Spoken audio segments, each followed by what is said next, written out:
Okay, welcome everybody. We'll get going in a few minutes. There's just been the typical KWM snafus that we've been dealing with, including my putting the wrong one-pager in the newsletter, apparently, or the email link that went out. I'm going to share that so that you guys can download it directly from Zoom here. Just make sure I actually have the right one and I'm not sending you January again. That looks correct. So it should be coming your way right now. If you haven't poured your bottles yet because you were waiting for that, the order is number 1 is Sweet Memories, 2 is Full Bloom, number 3 is Exploring New Frontiers, 4 is Vibrant and Vigorous, 5 is Going Lux, 6 is Tannic Shamanic Oceanic, and 7 is Throw the Cork Away. So along with me putting in the wrong Outturn, I think people, some notice that it's the same Outturn code or link for Zoom as it was in January. But if you're here, obviously that works. Hopefully, I think it looks like we just have about everybody here. There might be 3 or 4 still. Hope that will hopefully connect soon. But yeah, before we go going here, as you can see, Cam is joining us from way out east. In the snowy wilds of Ottawa. Cam, you're going to have to unmute yourself if you want to chat. Same with you and Robin Kelly. And Robin Kelly are joining us, and they're from just about the other side of Canada right now in Tofino in BC. Vacation. Yeah. So we've got way out east. We've got the left coast is the best coast, and then the rest of us stuck in the middle, I guess. And the wet, today it's the wet coast, the very, very, very wet coast. Wasn't that why people go to Tofino? Yes, because they like the rain.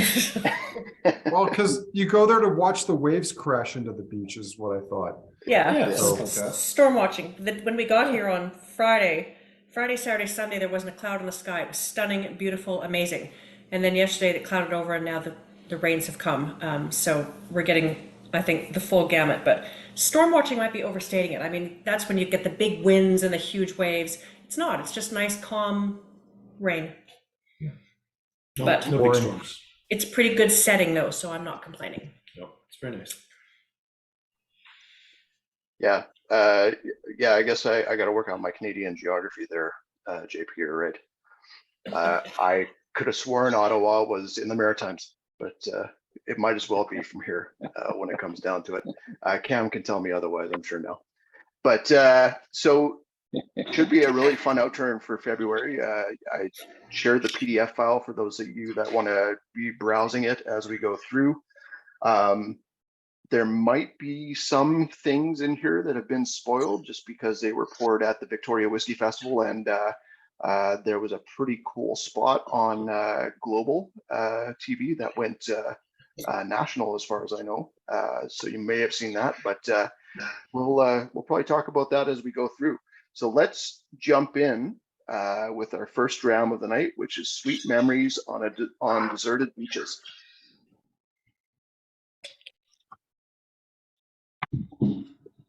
This is one that'll start Kelly and Rob off, Deserted Beach. Well, exactly. I was That's just going to say, this is very apropos for Tofino. Yeah, if it's in rainy deserted deserted. beaches. Yeah. Deserted is nobody. Yeah. Well, Kelly is very strategic about the placement of drams throughout the year. So That's right. that would Why not, we came here. I would not have put that past her. So Yeah, that's right. That's not even thinking ahead. That's using a crystal ball right there. I'll take that, but it's just a bunch of hooey. It's just sheer luck, but I'll take it. So Sweet Memories is from a refill ex-bourbon hogshead, 11th of December for the date. 269 bottles from the Outturn, 52.2% alcohol.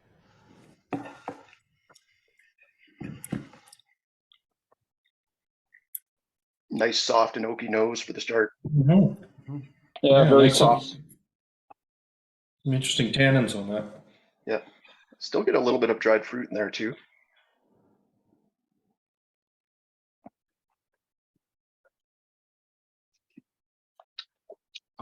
it's like a grandmother's candy bowl that's been left out, like all the hard candies. Yeah. Humbug. slightly stale, but nonetheless full of love. Yeah. And it's not going to stop you from having a few No. of them.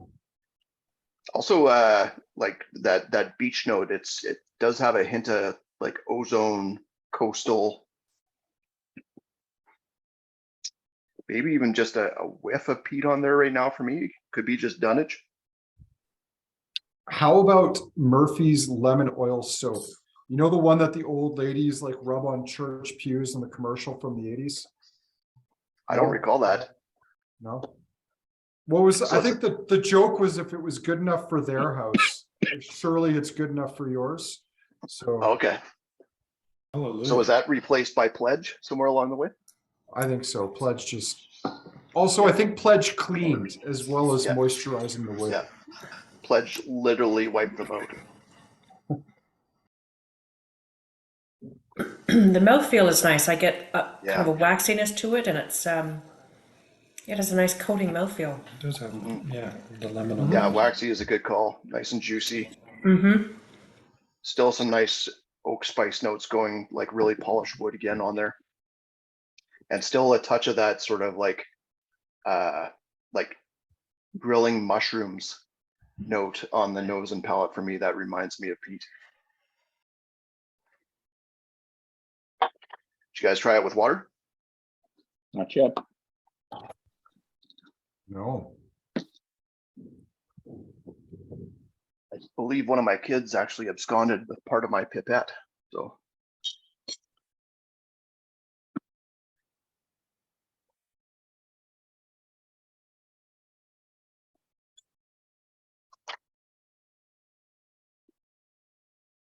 I've still got my trusty copper straw, so yeah, I need to dig out actually the nice glass pipette that I got from the SMWS tasting. the SMWF tasting. SMWS, sorry.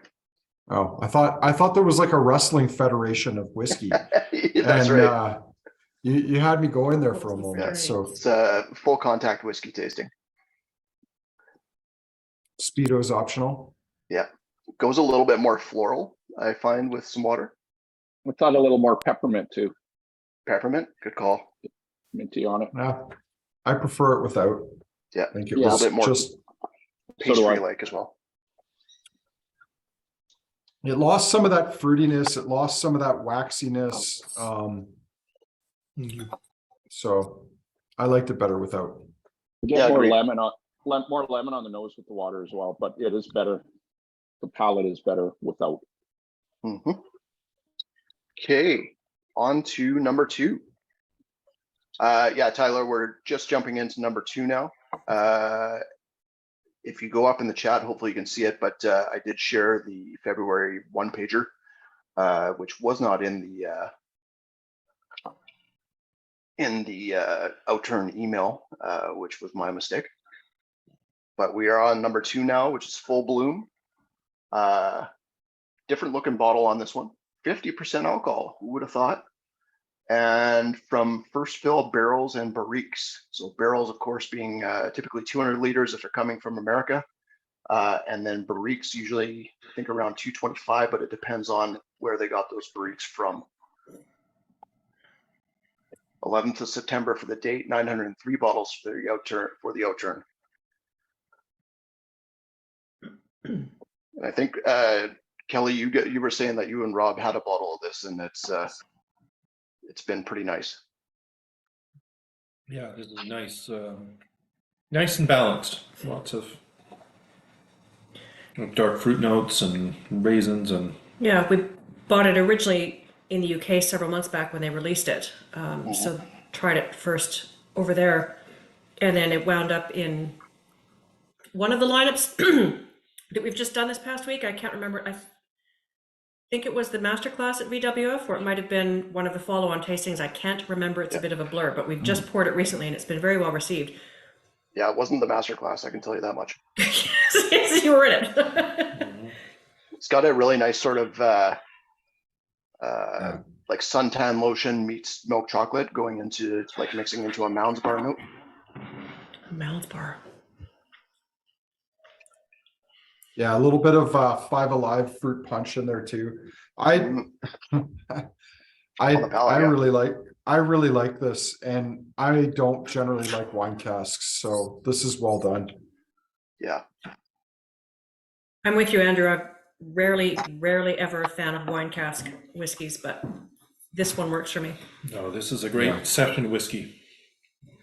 It's starting to get very tropical on the palate as well too. Yeah, I'm not going to have anything left to go through it a second time, and I'm definitely not adding any water to this. So, I just added a drop or two just for kicks, but it's always tough with wine casks. Yeah. You're tempting fate. Yeah, no, that's a beautiful dram. It is really tropical, isn't it? Yeah. Yeah, More than I it's remember very from- tropical. More than I remember from last week. Yeah, wine doesn't, water doesn't kill it, but it does go a little bit more disjointed on the palate. I like it without, for sure. That is a nice dram.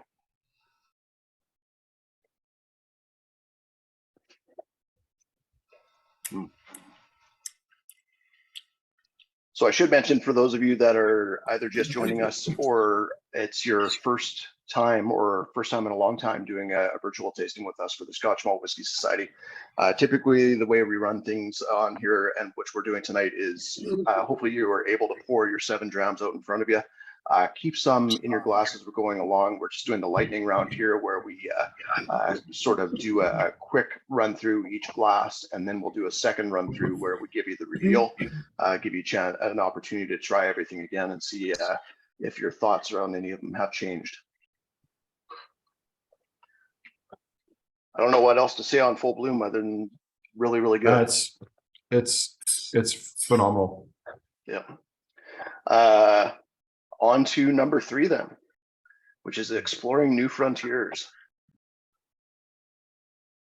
Definitely a little bit of a color change on the liquid versus the first 2.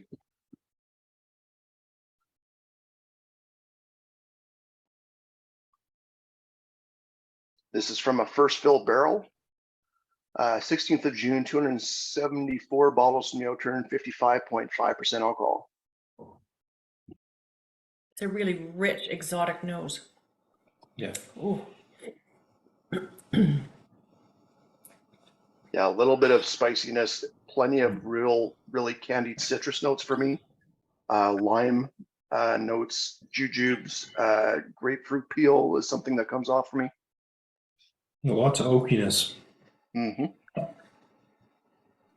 Yeah, to me, it's like shoe polish.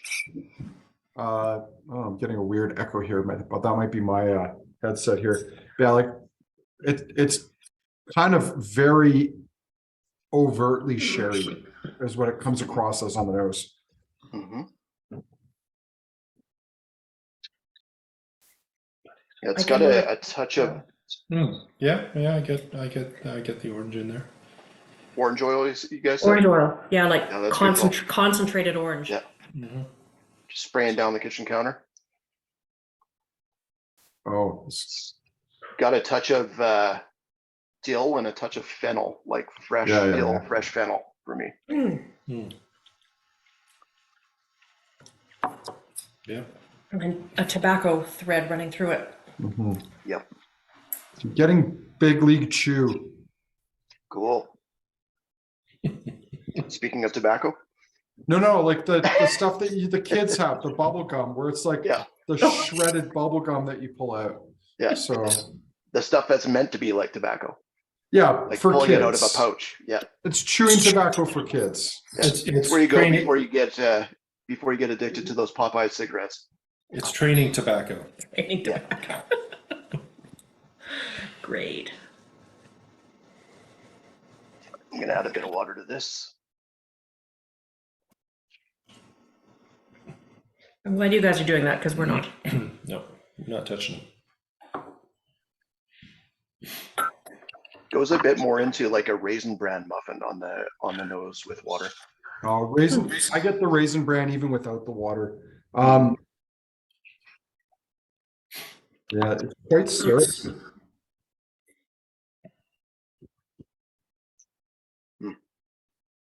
Doesn't need water, but water doesn't kill it. Brings out a bit more of that orange note and that fennel note on the palate. Oh man, that's so spicy.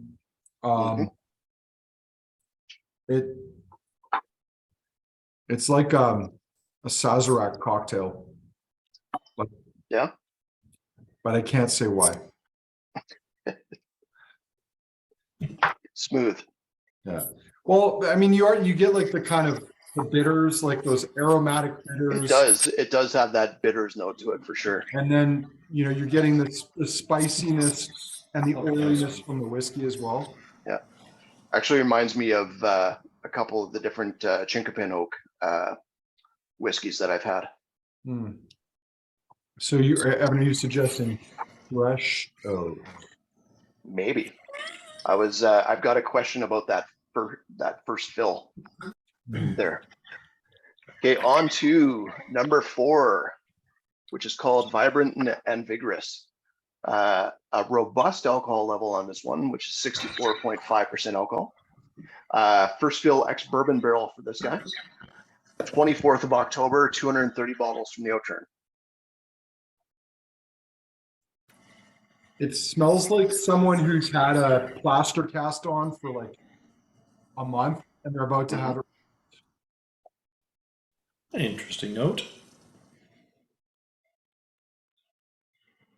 Yeah, maybe a touch of the Sharpie that you signed it with in there too. Sure, there's Sharpie.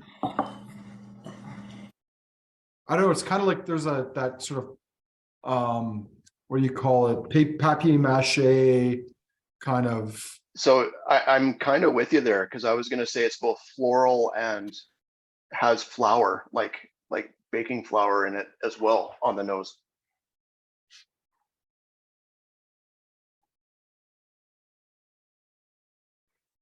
Little bit of a lager or fermenting beer note on there as well. There's a slight sort of barnyardy note in there too. Yeah. So I withdraw lager and I'm going to Pilsner. I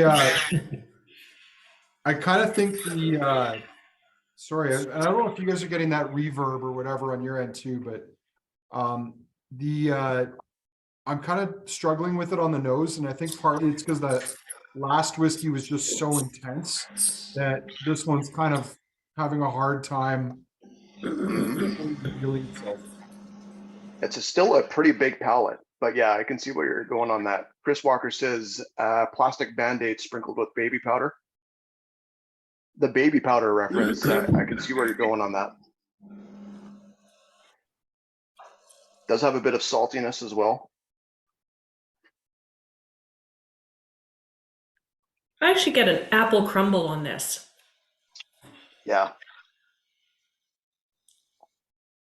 Like Yeah, fresh apple out of crumble. fresh out of the oven, the crumbly, more the crumble part than the apple part, and that could be that sort of malty bready, but On yeah, the spiciness on the palate reminds me of like a good ginger ale or ginger beer, where you get that gingery heat to it. definitely some ginger heat. Yeah.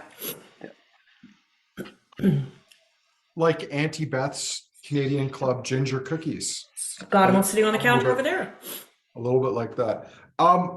Yeah, it's interesting. It's warm, but it's not sharp. And Evan, that beer note that you brought up earlier is interesting because I think it does show the barley. Yeah. But yeah, I think I hate to do this to you, but I think it suffers from being behind the last whiskey. That's fair. Yeah, the number 3 is bigger than I recalled it being, that's for sure. Yeah. But given the ABV of this one, I think it's fair play to have it as far into the lineup as you put it. But yeah, as you say, on revisiting them, it probably could have been flipped. But and I know, so these two were in the master class, and they were flipped versus what I have them on here. okay. I added water. I think it's pretty good with water. Yeah, it is actually. It brings out the flavors a little more. Yeah, both brings out the saltiness and the barley in a really nice manner on the palate. Yeah. Okay, on to number 5, which is Going Lux. Super excited. This is the nightclub in LA. Where's Lucifer? Which one did? Oh, he put in this one. Okay, so Going Lux is cask finish. Started his life in an ex-bourbon hogshead, finished his life in its first fill custom hogshead. 12th of May, the date, 198 bottles from Outturn, 58.4% alcohol. I think that's fine. This is finished in a One first fill fill order. custom toasted American and European oak hogshead. So do you guys know, was that alternating staves or? I don't know. We don't have that level of detail. Maybe they put an oak cross in it or something. Well, Evan, you like to stay in compliance with SWA rules. They could potentially put different ends on the barrel, Yeah. but they can't put different staves in. That would not be kosher. So Yeah. They'd have to call it Maker's Mark after that. yeah. It's got a great. Sorry, go on. Or I was going to say, or the they'd have to call it Spectrum. So It's got a great sandalwood note on it. Yeah. Another exotic nose. Yeah. it settles down nicely. I was a little worried the nose was a bit intense. And I think that wood note, Rob, that you were talking about was at first it was just almost too much. The palate's lovely though. It's floral, creamy. There's a nice decadence to it too, like clotted cream and honey. The nose right now reminds me of, and probably because we just had this for dinner, but French toast with cinnamon on top and a little bit of icing sugar. I want to Dinner, come to you your house for said. dinner.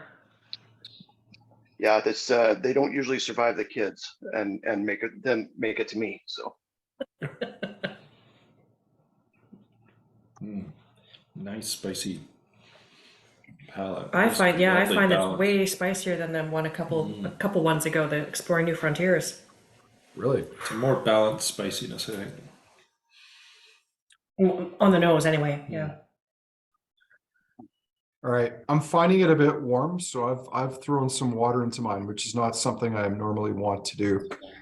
Ooh, that's just exotic woods to me. I feel like a bunch of woods from Asia that I'm unfamiliar with is what it feels like. That's the sandalwood. Yeah. Yeah, I guess so. And water brings that out even more. Water doesn't do it any harm. Yeah, sort of brings that fruity, floral, decadent character forward.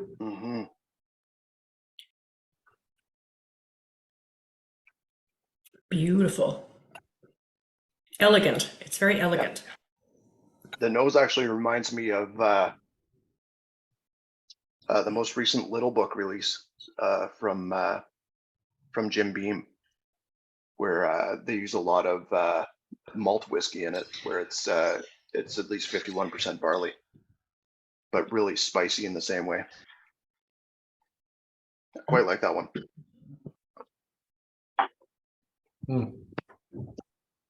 I wouldn't know. I didn't get to try it because for some reason in their grand tasting, they subjected us to Legend and Basil Hayden. Oh, buddy. You were at the MS Canadian Whiskey Club. Festival. No, at a different festival further to the west of us. That's where I tried it, was at the MS Festival. Oh, well, I was too busy running around making sure everything was running. So Yeah. You went sounds to the like wrong you had a grand good tasting. night. I did go to the wrong grand tasting. Yeah. Yeah, the better one was Did you right next door. Did you choose Andrew, or did they just kind of plunk you in one?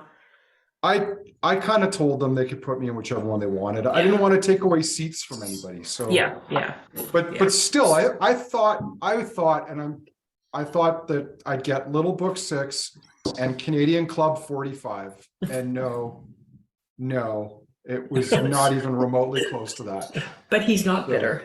Not bitter. Anymore. Yeah. No. Well, on to stunning. number 6. Number 6 is Tannic, Shamanic, Oceanic. Such a great name. Yeah, great name. This is again why the SMWS should do t-shirts. Refill Recharred Hogshead, 2nd of July for the day, 247 bottles from the Outturn. Our biggest ABV of the night, I believe, at 65.7%. Evan, they do bike jerseys. I've got a couple bike jerseys with Like where they, Oh, sorry, with what I think, flavor. cool. What? That's very cool. it's big. It doesn't make me want to bike, but I'd still love a regular t-shirt. Yeah. Kelly nearly choked to death on the Woo, last one. that's big, but oh my God, is that ever good? That's The a nose big is- whiskey. The nose is gorgeous. It's delicious. My favorite of the night so far. Oh, The nose just reminds me of like you just raked up a bunch of leaves in the fall and you decided to put them in the fire pit and burn them away. And then it started raining. that damp, smoldering kind of smoke that's Yeah. kind of musty and earthy and I don't know if it's just where we are, but there's also almost some cedar notes on it. Yeah. the Tofino air. Maybe. Yeah. It also does have a bit of that sauna note for me on the nose as you're talking about. Like you went into the sauna, but you decided to bring your bowl of oatmeal with you. As you do. Yeah. Holy smokes.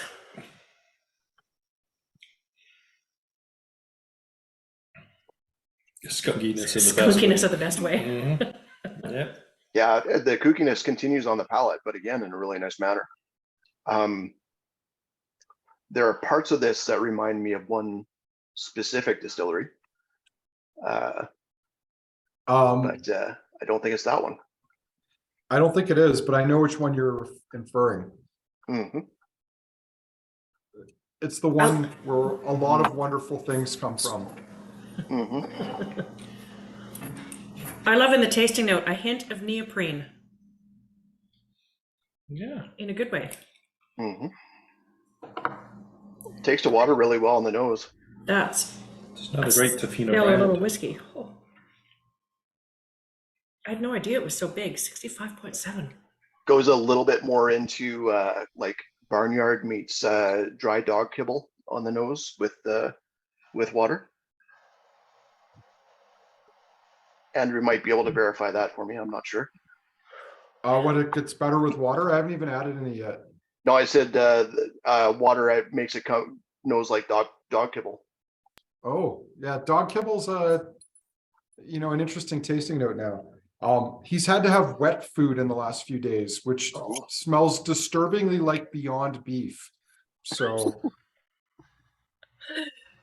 Well, Puts you off it the- is kind of, it's beef beyond what's made for humans. So yeah. Yeah, it's got, I can see where you get that kibble note. It's got Yeah. like, it's more like dog biscuits though. It's a bit drier, not quite as greasy. Are they peanut dog biscuits now? Peated dog biscuits, exactly. Who's not tried a milk bone just out of curiosity in their life? yeah, I think that's why I had such good teeth as a 2-year-old. No. The palate is even better with water, in my opinion. Like it goes close to being into char territory, but it still has this really nice zingy fruit note. That makes sense. Sure. Mm.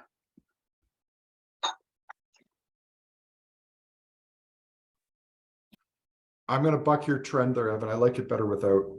Yeah, fair enough. Sorry. Okay, last but not least is Throw the Cork Away for number 7.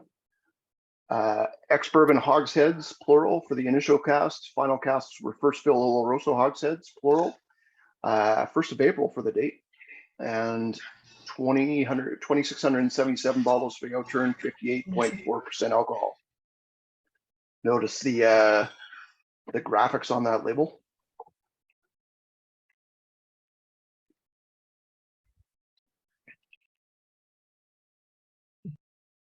It smells youthful. Yeah, It's quite a bit more ashy. ashy, but also waxier than I would expect for this distillery. Maybe it was all the kibble talk, but I'm smelling wet dog.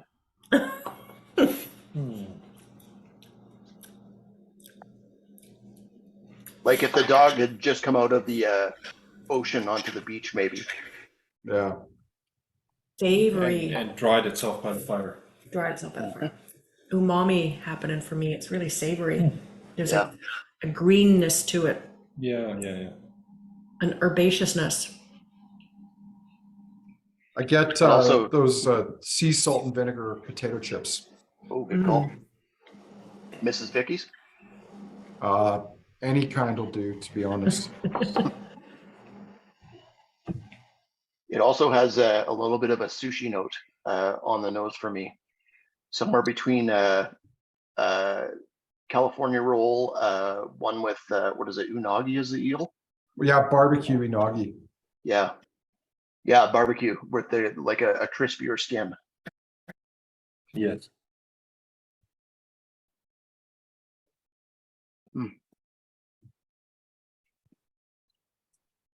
Yeah, the order is interesting, Evan. I found the one, the Mhm. previous one at first sip. You saw and heard me kind of cough. It's a big whiskey, and it was just Yeah. a big hit, a punch in the face of peat, which made me wonder what's coming next. This one, while peaty, probably because of the sherry casks, just has a lot more going on. Yeah, And it stays in on the palate longer too. And I think, yeah, even at the lower ABV and less of a punch in the face peat-wise, it sits quite nicely at the end. And it's a different peat. Yeah. Yeah. Yeah, it's almost like one of the casks was full of mezcal and they didn't notice Ooh. when they put this all together. Wouldn't that be a happy accident? Hmm. Yeah, that's quite lovely. Well, very cool lineup first time through. Well, we had a great lineup in January, so Hmm. Can we top it? Oh my I God. don't know what we've done here. That's why I put that January PDF in there. I just wanted people to reminisce, you know.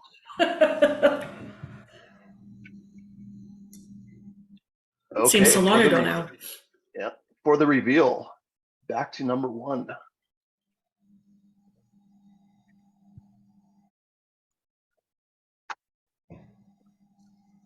Andrew, did you want these put up one by one, except for the one that we'll talk about? No, you probably haven't read your email. There's two that we're not. Okay. Oh, no, we're going to put them up, but one of them there's a bit of a footnote on it. So, Okay. Sounds good. but yeah, if you're doing that, you can activate them as we go. Sounds Or did good. you want me? Or did you want me to activate them? I was confused by that. So, No, I can take care of it. okay. Okay, back to sweet memories on deserted beaches. Okay, you want me to do the reveal here, Evan? You got all your stuff there? I do, yes. Perfect, man. If you're primed, you hit it. Cam, it's like you never left. All right. Okay. Still making the trains This run one. on time. All right, yeah. All right, everybody, this cask number is 48.138. The region is Speyside. It's 12 years old, 11th of December, 2008. Distillery 48 is Balminic. And the price is 143.99 and 44. That's Andrew. I think you were referred to the great aunt or grandmother's bowl of hard candies, and that's just all over the nose right now for me. Nice, well balanced whiskey. Yeah. Or even like if you Sweet. go somewhere and they have a fruit spray, like an Mhm. aerosolized fruit spray, it's very, very fruity on the nose. It's, it's like a weaponized orchard. Yeah. Super sweet. Really nice.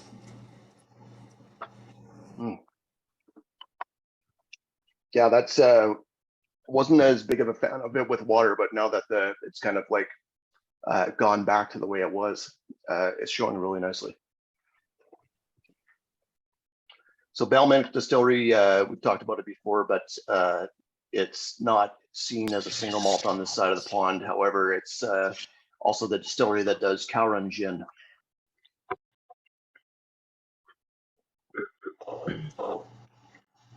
Next up for whiskey number 2, back to Full Bloom.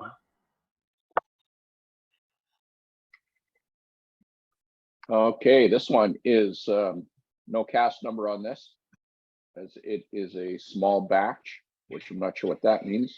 Robin Kelly can elaborate on that. It's from Speyside. It's 18 years old, 11th of September 2003, and the price of this one is $225. Oh, man. Yeah, so this is the latest in the Society's Heresy range, which you guys have seen a lot of over the last few years in these clear glass bottles. And they had some fun calling them the Heresy line because they're not single cask. Oh, the heresy of it. So what makes this one a little bit different as opposed to most of the other Heresy ones is the other Heresy ones were often several distilleries married together. This is liquid from one distillery only. We cannot tell you which one. Speyside Distillery starts with Glen. We'll leave it at that. It's also the oldest of the Heresy line at 18 years old. Mm-hmm. The nose right now is coconut curry with jasmine rice and slices of mango on the side. Good call on the coconut. I didn't get that the first time around, but it's there now, maybe just from sitting for a while. Mm-hmm. Beautiful whiskey. Mm-hmm. That's hands down my favorite in the lineup. Brown sugar. Oh, we got Andrew with a wine cask. Yeah, you did. You tricked me. I'm feeling duped, but no, Yeah. this is stunning. Mm. So 16 years in first fill bourbon barrels from, as I said, one single distillery, and then 2 more years in barriques from an Australian New South Wales company that had Muscat wine in them. Cool. I'm kind of blown away by that. So Scott Love. yeah. Who gets the Tony and Tennille reference? Muscat Love. You're so old. Oh, I am so. It's kind of like a dad joke, but worse. It's a granddad joke. Yeah. Please, Joe, come on. Oh, and this is I why. know our demographic. This is why we Come drink. on. Yeah, that's a beauty. Whew, I hope Yeah. we start to see some older Heresy lines, bottlings. Yeah. Traditionally, they've been in kind of that, 8 to 10, Yeah. 11-year range. So it's really nice Mhm. to see one at 18 years. Mhm. Yeah, agreed.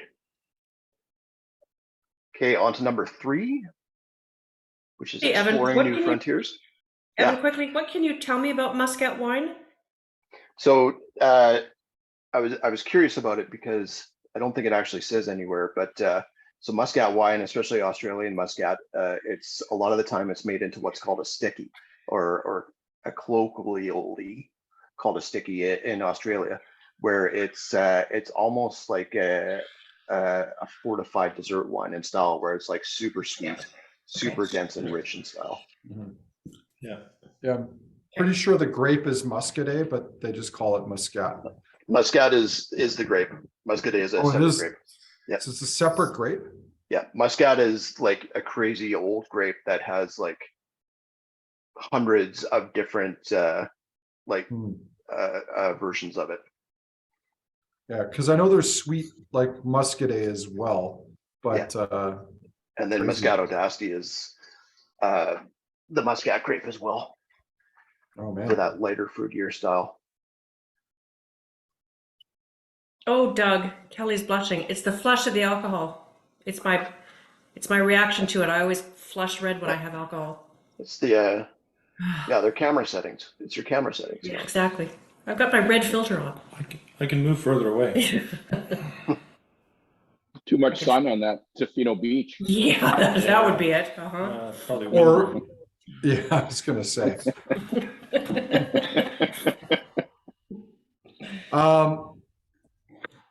So just jumping ahead to the other one, like when I first noticed this, it came across almost sherried. But it's like, this is really classic to the style that this whiskey is. Oh, totally. Um, Yeah. But This it's is number so, three? yeah, Number it's three? so Yeah. syrupy, jammy, dark fruit, like fig jam, plummy, raisiny. Yeah, it's got a surprising amount of dried fruits in there, and it does have the typical sort of candied citrus notes that I get on a lot of whiskey in this style as well. You want to give it away there, Cam? Yes, I will. Okay, this one is, the region is Indiana. It is 5 years old, 16th of June, 2016. Cask number is RW 5.3, which makes it a rye from New York Distilling Company. Not New York Shoot. Distilling. MGP Distilling.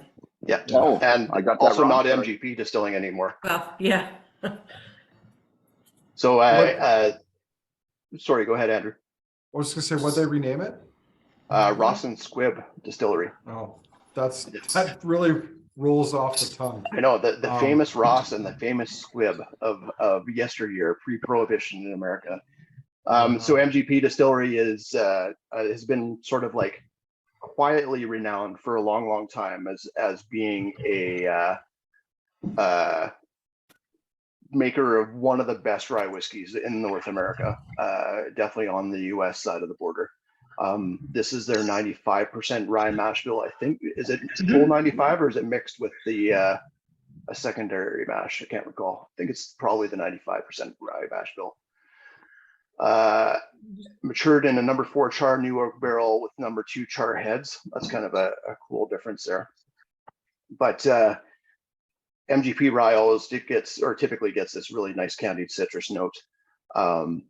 Typically has this really nice underlying dill note, and the fennel note is something that I haven't noticed as much, but it just reminds me of like the stems of the fennel as you're cutting them up and using them in something in a really cool manner. Gorgeous rye. To me, it's almost more like candied fennel. Yeah. Like those little fennel seeds that have been candied. Yeah. So this is exciting for us. This is the first rye whiskey that the Canadian branch has ever released, which is pretty cool. But sadly, I think that point is just being overshadowed by the other thing that's in the lineup tonight. But so be it. But Evan, I want to go back to your comment earlier about cask type, where it says first fill barrel, and you were questioning that because, as we know from that industry, and further on in the tasting note, it mentions in a New Oak barrel. So I think probably that's the case. And higher up on the tasting note where it mentions first fill barrel, I think probably that's just a typo on HQ's part. I haven't had a chance in the last few weeks to follow up with them on that, but I suspect it's New Oak. I think that's probably right. Yeah, the oak's big on here, but it's actually, I've definitely had ryes from this distillery that are far heavier on the oak. This one's still pretty juicy to me, and the spice notes are there. That's it kind of combines the two great things about American rye whiskey, in my opinion, where virgin oak and like heavily charred virgin oak and rye just go so well together. It's a match made in heaven, and this one still gets those really good fruit and juicy notes, and the dried fruit notes, as Andrew mentioned as well. Remarkably well balanced for something like this, and the price is good too, because this is what you would expect to pay for cask strength rye sourced from MGP in the and we have quite a few of those on our shelves that are around this price as well. My knowledge of MGP isn't as thorough as it should be at this stage. So do you have actual bottles under the MGP name, or is it what I think is the case where MGP is a provider of liquid to lots of other brands? They're a factory supplying other brands like Angel's Envy and Bullet, etc. So yes to both. For years and years, MGP was just a supplier. It was the source if you were starting up a new distillery and wanted to get some bourbon and some high rye whiskey to label as your own. they purchased a company about a year and a half ago called Luxco. Luxco, That yeah. has been in the industry for about 70 years, owns Rebel Yell and Ezra Brooks. Rebel Yell, now known as Rebel Bourbon, they dropped the Yell. But they previously were a whiskey plant owned by Seagram. And as Four Roses also was very famous for that. Four Roses has all their different mash bills and all their different yeast strains.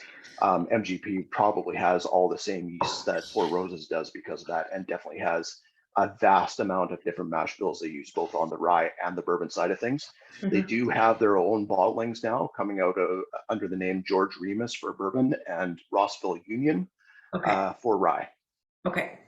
Like Gotcha. literally, we got them about 3 months ago, or Okay. not, maybe not even. So they're pretty recent. Okay. But you know, it's funny.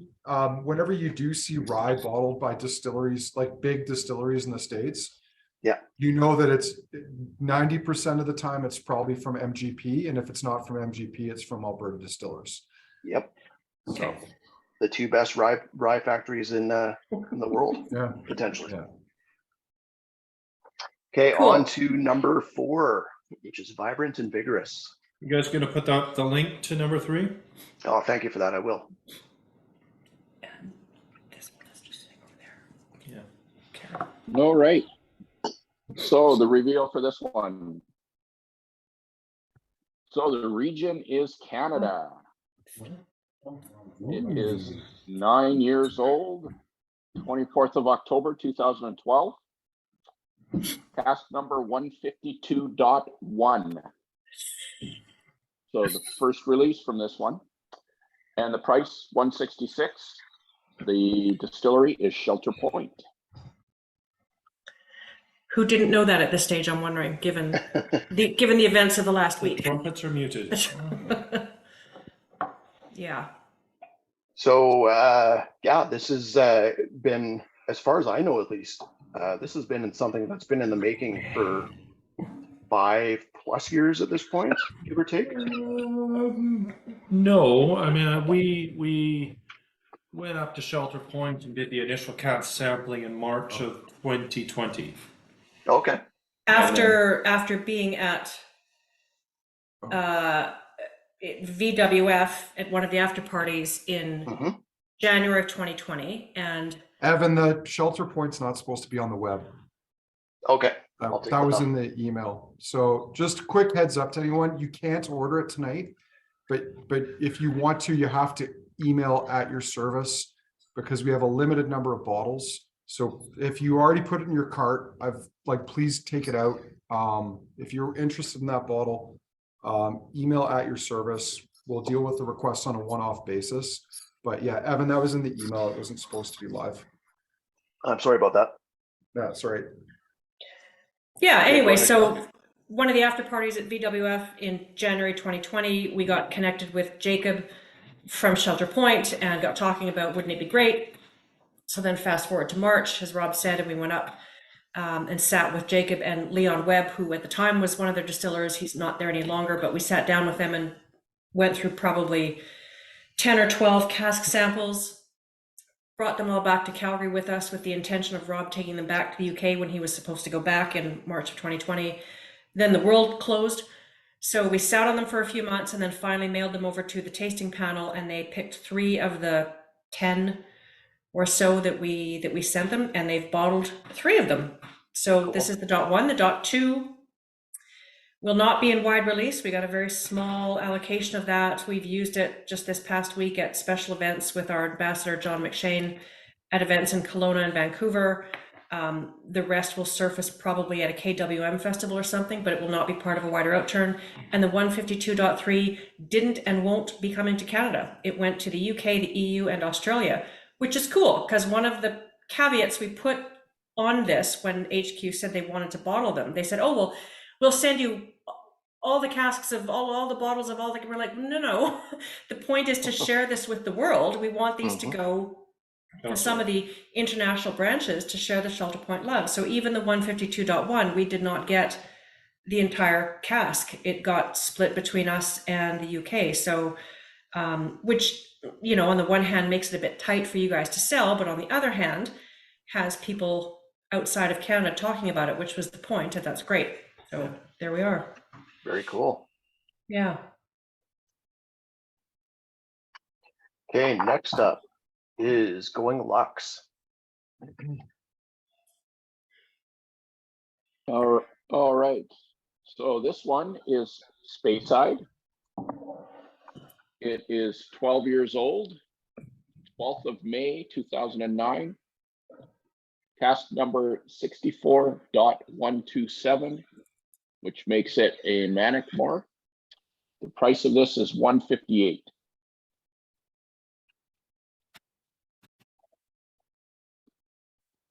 Yeah, this is a little bit of a different Manickmore than I've been used to. Because of the secondary cask, a lot of the time when we've seen them, I think it's either been refill hogshead or typically ex-bourbon barrel in the past.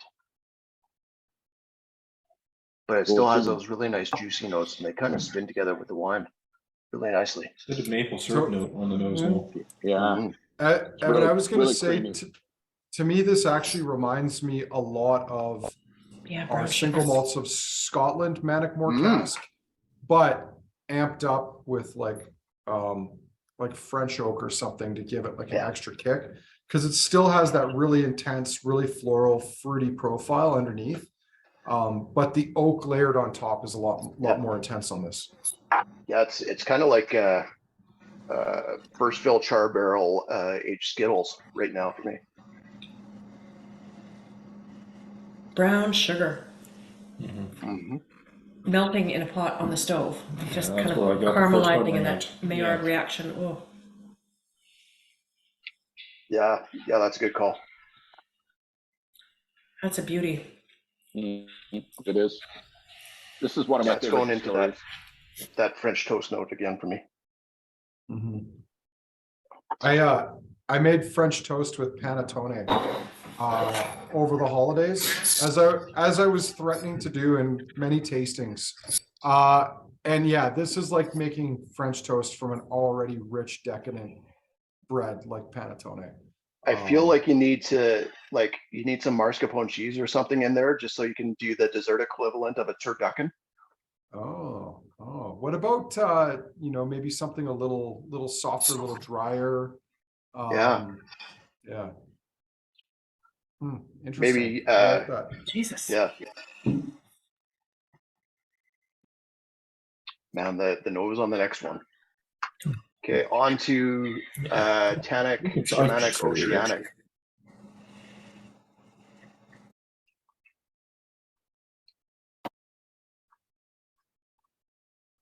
Oh, that nose has All right. gone funkier, barnyardier. Barnyard and Bacon. All right, this one is also a Speyside. Oh, pardon me. Let me try that. This one is Highland. It is 8 years old, 2nd of July, 2013. Cask number is 16.64, which makes it a Glen Turret. And the price of this is $145. Evan, I know what you were trying to say earlier. You were trying to say that this is a lot. You're like, you would have thought this was Loch Lomond blind. That's where you were going, wasn't it? No, but Loch Lomond is even better than what I had. I was thinking Ardmore. Oh, well, I know, because I actually like this, so there's no way I thought this was Ardmore. Zing. No, I think the Loch Lomond is a really good call on this. Well, It's got just that missing kind of plasticky smoke. Like, Yeah, and kind of it's just element to missing it. a little bit of like wet cardboard on the nose that Loch Lomond typically gets when it's peated. Glen Turret isn't usually peated, is it? So they do peated runs, and this would be the 3rd or the 4th peated society bottle we've had, I think. Cam, they don't make a lot of whiskey there. Like, I think the capacity is 200,000 or 400,000 liters, which would put it very near the bottom of all the distilleries pre-Kilholman in terms of size. There's a lot of small, newer distilleries that have come out since. but I think a surprising amount of their production is actually peated. It's probably as high as a quarter or a third of their total production. Yeah, and their peated style is called Room or something like that. Yeah, we actually have a cask of that coming at some point this year. Ruid Very cool. Moor. Thank Yeah. you. Ruid Moor. So you're right, Evan. This is the fourth peated Glenturret that we've had. The other three were Oddly Satisfying, That one Cozy was good. Contentment, and Acme Ghost Repellent. That one was crazy good. It was a bit more charred on the palate from what I recall. I'm getting tons of salted Dutch black licorice on this. Oh, yeah, that's a good call. I actually had my first sample of that at the Victoria Whiskey Festival at the after party. Did someone From, did someone bring you that to watch one of our tastings? No, but you could probably guess who had it on them based on it being Dutch. Would it? Oh, Tom Vanderute. Yep. Oh, interesting. I was And initially going to Frederic. go. Yeah. I was initially going to say either Frederic or Jeff, because like we all got tea samples from Jeff, Yeah. and then Frederica brought me a local Victoria Bakery's panettone. Yeah. So Was that what ended up wrapped in your French toast? No. I used Italian panettone in the French toast, so I wanted that to be OG. Yeah. But I had some of Frederica's panettone for breakfast today. It was great. So Nice. yeah. All right, I'm already on to the last one. It's like fish and chips with like vinegar, malt vinegar. Sounds good. Okay, you want to hit it there, Cam? Yes. Okay, so this one is from Isla. It is 8 years old, 1st of April, 2013. Distillery, distillery is 53. It's a small batch, so there's no dot with this one, which makes it a Kalila. And it's $175. Yeah, so this is Kelly and Rob can probably talk about this a bit more. This is Kelly, say something so they can see the bottle in full size there. Does it come up backwards? No, now you're good. Yeah, So- so bottled for the Isla Whiskey Festival. So what the Society has started to do in the last couple of years, because their festival bottlings, their single cask festival bottlings were so sought after and so hard to get and would end up on auction sites the next day, is they've decided to do, not always, but for a lot of them, these small batch bottlings. So it's still from one distillery, but it's multiple casks, hence the larger outturn, which means that they can distribute it more widely and more people have a chance of getting it. And as typically they're always great. So at 8 years, pretty young, but with the sherry finish on it, I think there's a lot going on here, and it's beautiful. So this is from last year's Isla Whiskey Festival. Yeah, it's a nice job. Yeah. Yeah, this is a bit more char driven than most of the Kalilas we've had lately on the palate. Not quite so much bacon as a Oh, that is beautiful. typical Kahlua. Going I always get peanuts on Kalila. I always Just get peanuts. probably a high proportion of Jim Beam bourbon barrels, but That's that's what I just a was guess. Yeah. Going back to Full Bloom, because I still think it's the best whiskey in tonight's lineup. I almost get like a note of like a slight hint of Calvados or cognac on it now. Oh yeah. Um, Yeah, you're nosing Compass Box Affinity right there, I think. yeah. But one quick footnote on the whatchamacallit, throw the cork away. There's not a lot of that to be had. So anyway, that's an FYI on that. And same with the Shelter Point release. The reason we want people to email is just because it is limited, and we are going to try to be fair about making sure that people at the in-town tastings, the virtual tasting, and our out-of-town customers all get a crack at it. But I'm curious, Rob, Kelly, I know you can't be, you have to be diplomatic, but I'm curious to know what your favorites were for tonight's lineup.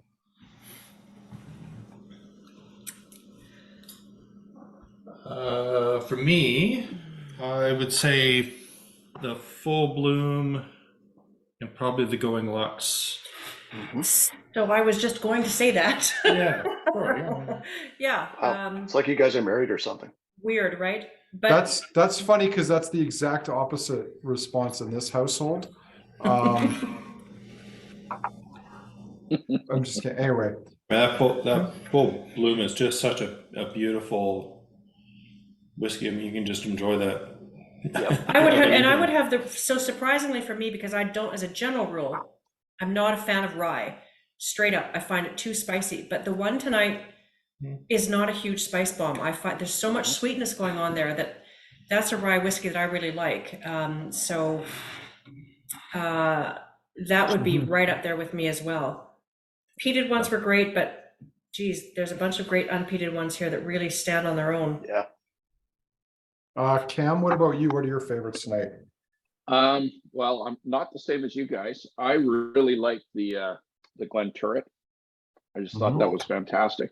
And I like the rye. I mean, I love the spiciness of a rye. So those are my two favorites.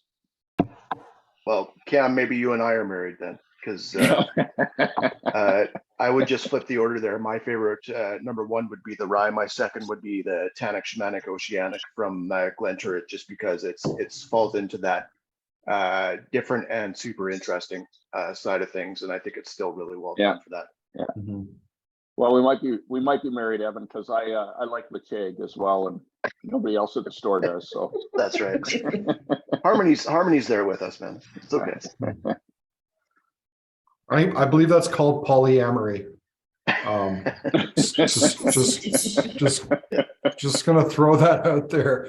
I'm torn to pick a second favorite. I quite like the first one. Although it's got a little bit of baby vomit on it when I go back to it. Yeah, that's a close third for me. Yeah, but it's got that kind of little hint of sweet sour milk. But I also like Going Lux and the Glenturret, so I'm torn. I like the Going Lux as well. Yeah, another really cool lineup. Yeah. Well, I just want to point out that what I feel is like at least a tiny elephant in the room is the one that was kind of amped up and hyped up and that people are really excited about. No one mentioned that as one of their favorites tonight. So, and it is what it is.